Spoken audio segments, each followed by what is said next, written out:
building, which is 103 years old, which was the Labor Temple, where the great general strike was organized, which defined livelihood for working women and men and families in the United States, no?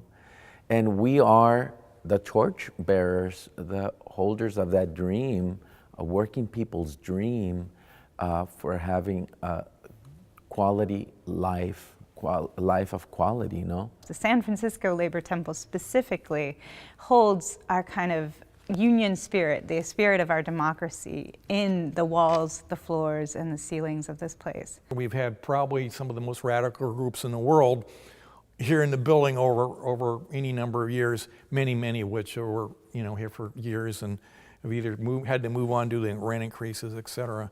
But it's been an important property for the communities in this neighborhood, and of course, it's one of the most progressive places in the country.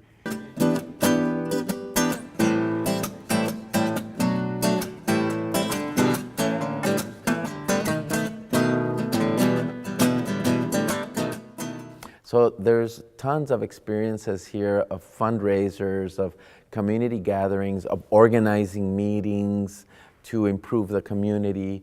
This place has been a life of so much good, healthy community work and beautifying of San Francisco. After work, people will come to this type of space to talk about work itself, but also to talk about what they want work to be and what they want their free time to look like and how they want to be able to spend their time with each other in public. So there's always the option of going to a dive bar or to a restaurant, but collective spaces like this offer for a much more organic, less transactional setting for those types of interactions to happen.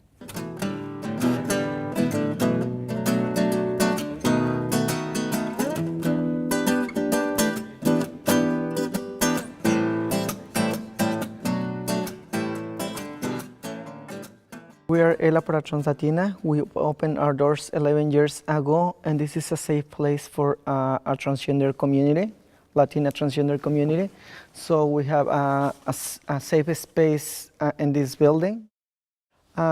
We hold like around 600 people a year, and we fight for the rights of the trans Latinas women. This is our second home. Many of us we have been homeless.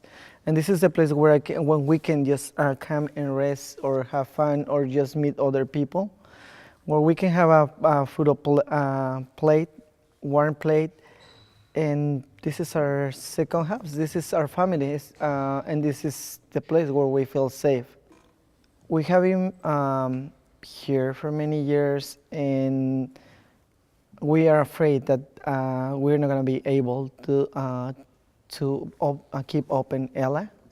So it's gonna be so tough for other people that needs our help, like housing, like food every day, or like legal service. So it's gonna be like a big loss for the city and for us, because we're gonna lose our family.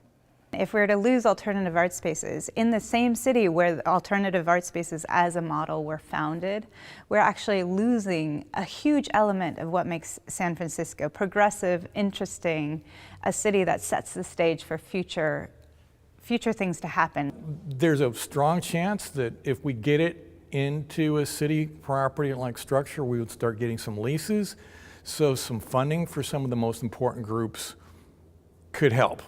Creo que somos una comunidad bastante diversa y somos las latinoamericanas las que necesitamos del espacio.